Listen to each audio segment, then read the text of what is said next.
মহাষষ্ঠী দিয়ে শুরু হলো শারদীয় দুর্গাপূজা। ভক্তের ভক্তি, নিষ্ঠা ও পূজার আনুষ্ঠানিকতায় মাতৃরূপে দেবী দুর্গা অধিষ্ঠিত হবেন মণ্ডপে মণ্ডপে। বিস্তারিত জানাতে রাজধানীর ঢাকেশ্বরী মন্দির থেকে যুক্ত হচ্ছেন সহকর্মী সুলতানা স্বর্ণা।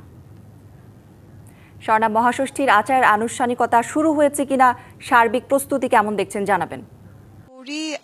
আজ ষষ্ঠী এবং ষষ্ঠীর সকাল থেকে কিন্তু আমরা দেখেছি শরতের একটি বৃষ্টি স্নাত যে সকাল, সেই সকালে কিছুক্ষণের মধ্যেই কিন্তু কল্পারম্ভ যে পুজো রয়েছে সেই পুজো শুরু হবে। এবং গতকাল কিন্তু যে বোধনের আসলে যে পুজো শুরু হয়েছে সেই পুজো দিয়ে কিন্তু আজ যদি আমি বলি কিছুক্ষণের মধ্যে অকাল বোধনের অর্থাৎ এই শরতের সময়ের দেবী দুর্গাকে যে বোধন বা জাগিয়ে তোলার, জাগ্রত করার যে অকাল বোধনের প্রক্রিয়া, সেই প্রক্রিয়া কিন্তু শুরু হবে। এবং আপনারা দেখতে পাচ্ছেন বেলতলায় আমরা রয়েছে ঢাকেশ্বরী মন্দিরে, এবং ঢাকেশ্বরীর বেলতলায় কিন্তু সেই প্রস্তুতির জন্য শঙ্খ, বেলপাতা, ফুল, নৈবেদ্য সকল কিছু নিয়েই কিন্তু প্রস্তুতি শুরু হয়েছে। এবং আমরা কিছুক্ষণ আগেও কথা বলছিলাম পুরোহিতদের সাথে, এবং তারা কিন্তু আমাদের জানিয়েছেন যে কিছুক্ষণের মধ্যেই কিন্তু এই প্রক্রিয়া শুরু হবে। এবং অকাল বোধন যে প্রক্রিয়া সেটি নিয়ে যদি আসলে বলি, শঙ্খ সমাদরে কিন্তু আজ বোধনের যে আমন্ত্রণ রয়েছে সেই আমন্ত্রণ রয়েছে। এবং বোধনের মাধ্যমেই কিন্তু বলা হয় দেবী যে ত্রিনয়নী যে দেবী, তার কিন্তু আজ মুখ উন্মোচন করা হবে। শিয়া বাটার ও ভিটামিনে সমৃদ্ধ লিলি বিউটি সোপ, তারুণ্যময় উজ্জ্বল ত্বকের জন্য।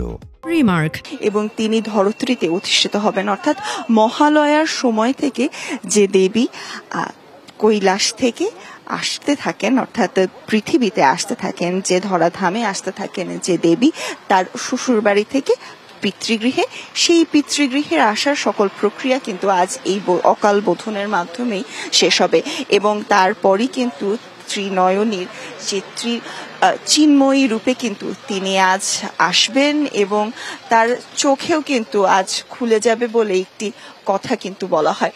কারণ তার মাধ্যমেই কিন্তু তিনি আজ তার ভক্তকুলের যে আরজি রয়েছে, যে প্রার্থনা রয়েছে, তার সকল কিছু দেখতে পাবেন, এবং তিনি কিন্তু সকলের কাছে আজ ফিরে আসবেন। এবং এই প্রক্রিয়া কথা যদি বলি, আগামী 5 দিন কিন্তু চলবে এই প্রক্রিয়া। এবং এবার দেবী আসছেন গজে চড়ে।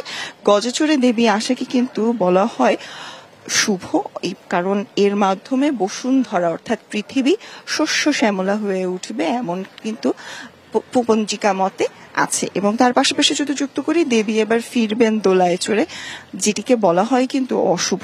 এবং আমরা মহালয়ার দিনও কিন্তু ঠাকুরদের সাথে কথা বলেছি, পুরোহিতদের সাথে কথা বলেছি, সংশ্লিষ্ট যারা রয়েছেন আমাদেরকে কিন্তু সেদিন তারা বলছিলেন যে দেবী যখন দোলায় করে ফেরেন তার অর্থ কিন্তু মড়ক, তবে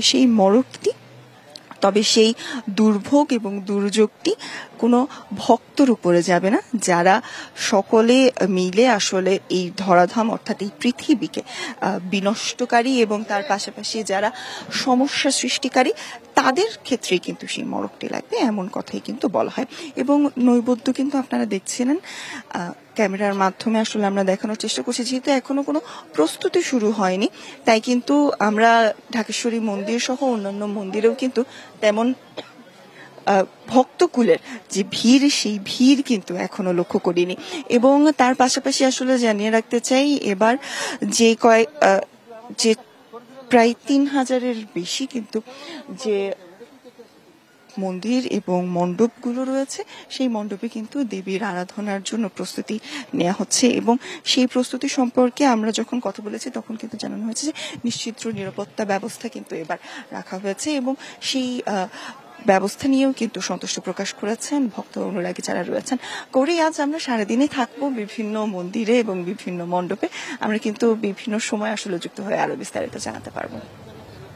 স্বর্ণা, ধন্যবাদ আপনাকে।